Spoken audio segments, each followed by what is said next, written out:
welcome to Tutu's Journey. Well, you guys, I have been MIA, missing in action.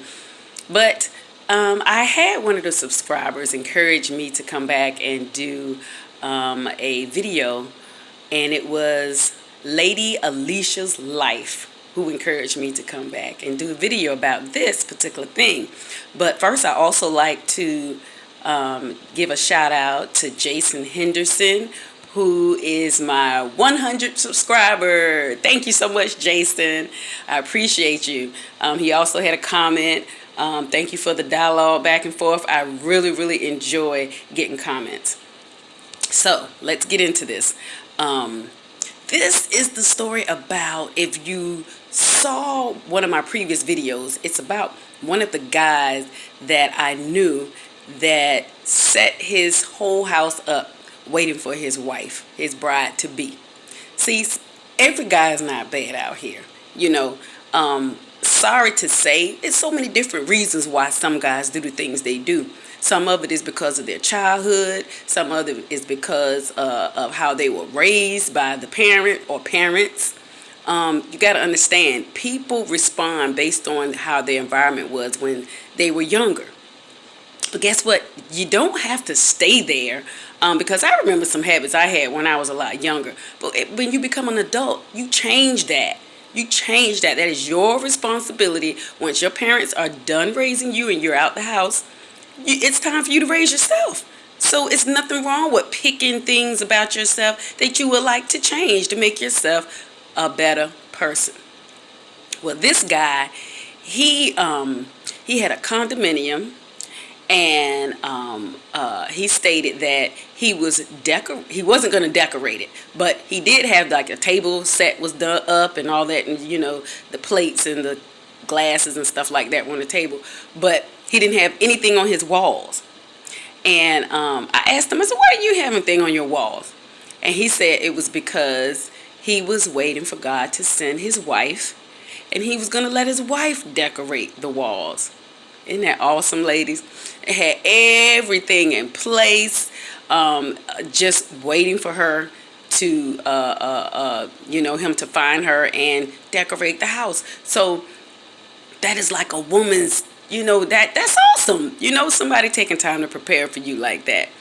I do know one woman he was interested in, and he had allegedly, I'm not sure if that's what he did or not, but that's what they said he did. He bought a car, he bought a ring, he bought all these things preparing for her. So y'all got to understand, all guys are not bad. And then this is the thing that hurts me to my heart, and that is when you got a good guy and he gets the wrong girl. Or even vice versa, because I know y'all might think, well, what about when it's vice versa? But right now I'm talking about the guy. Guys, what are you doing? I mean, they're not, from what I've seen, there are not too many ladies out here. You know, when I was young, you were raised to be a lady. You know, you carried yourself like a lady, you wore clothes like a lady, and you know, my goddaughter's always like, well, what if she likes shorts like that, and what if she like, they can wear what they want to wear. That is the problem with this generation. They do what they want to do, and they make their own rules, but they expect positive outcomes out of their negative behavior. And that's not how it works. It's never worked that way. And another thing is that this generation tries to create their own rules. The rules were here already before you got here. When you start creating your own rules, you be ready to get whatever comes, the backlash that comes with you creating your own rule. You know? So, ladies, be a lady. Be a lady. And someone may say, well, I never had anybody to teach me how to be a lady, or, you know, things of that nature.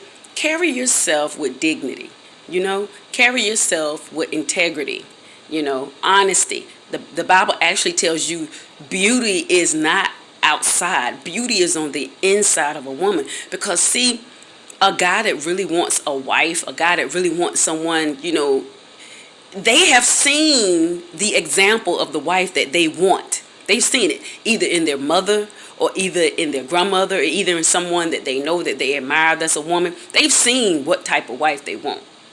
See, and when you come along and you doing the total opposite, he ain't gonna pick you. He ain't. But then what confuses me is the guys that you know that girl ain't no good. You know that girl is not it. She ain't it. She ain't it. And I assume the same way us women or females pick guys that are no good for us, it's the same reason. Like I said in the other video that I made, it's because you're lonely. It's because finances. It's other reasons other than the fact that you want love and you want to be loved. You know? So, wow, that is like, and I know another guy right now that has a huge, beautiful house, and he's waiting to find his queen. So queens out there, get yourselves together. Stay pretty every day. You know, take those bonnets off your head, do something to your hair, and stay pretty. How many queens are going to be having bonnets on? You know, and I know some of you feel like, because let me tell you, what you see here is not what always was. I remember for a vague time, I would actually wear a bonnet. If my hair wasn't done, or if I had rollers under it and it was getting done, and I had the roller set going and I didn't want to, you know, really show it or whatever, then I had to go out, I would put on the bonnet. But take them bonnets off your head. Let me tell you a funny story about how I met my husband. This is so funny. When I first met him, I was in college. I had 5 classes. I was helping my parents. It was like I was way over my head with stress. And by the way, I passed all 5 classes, but one. So I guess I didn't pass all 5 classes. I passed 4, and one was 1 point away from passing, y'all. Really. But it was tough, but I did it, thank God. But that day, as funny as I am about how I look, I had on my dad's t-shirt, and I have a big dad. He's a big guy. So I had his t-shirt on. I had on a pair of jogging pants that I probably never wore other than in the house and in bed. And what did I have on my head? I think I had to have had something on my head, like a scarf, or I probably even had a bonnet on my head. I'm assuming that's what it was. I knew it was something on my head because of what I did later. Now check this out. The guy approaches my porch and he asked me, can he, talk to me? I'm not interested. He would probably tell you a different story, but they all do. I was not interested because I had so much pressure on me at that time.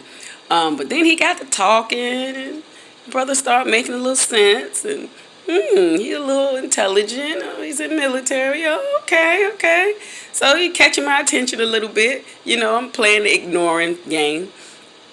And once I finally did get interested, to at least talk to him, I got embarrassed. And I was like, hold on, wait a minute. I'm really a cute girl for real. Wait a minute.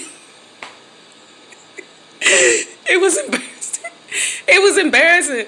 I went into the house. I took the bonnet off or the scarf. I had an afro then. I picked my hair out, and then I put the scrunchie on it, to make the puff on top. I put on some eyeliner, and I went back, and he was like, whoa. Look, wait a minute now. I could take that 2 ways. I could take that as, whoa, you was real ugly, you look good now. Or I could take it as, whoa, you just blowing me away with your beauty. According to him, it was, you're blowing me away with your beauty, but I don't know, but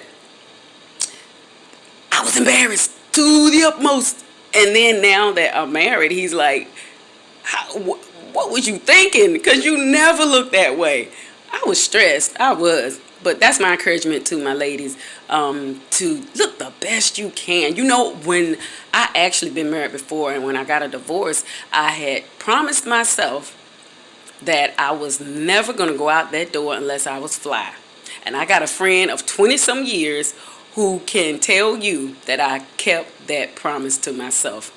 And now fly to me, So I never would go out unless my hair is done, I'm good to go, I'm smelling good, And she was like, and you kept that promise to yourself. And, she was very proud. Whole point in a nutshell. Be the best you can be. There's some areas about you that you know ain't no good for nobody, even yourself. Go get either some help for it, talk to somebody about it. But don't bring baggage into your relationships, because there is a king out there. And I'm not talking about the king of kings, but a king on this earth, a man that is looking for his queen. And my husband calls me that to this day, his queen. But he's looking for his queen. So come on, queens, go on out there and catch your king. All right? So this was for Lady Alicia's life. Hopefully you enjoyed it, Alicia. I'm not sure if you're married or not, but women, know that you are queens, and you are to be treated as a queen. You are not to be treated as a doormat, yelled at, fussed at, cussed at. You're not a doormat. You are a queen.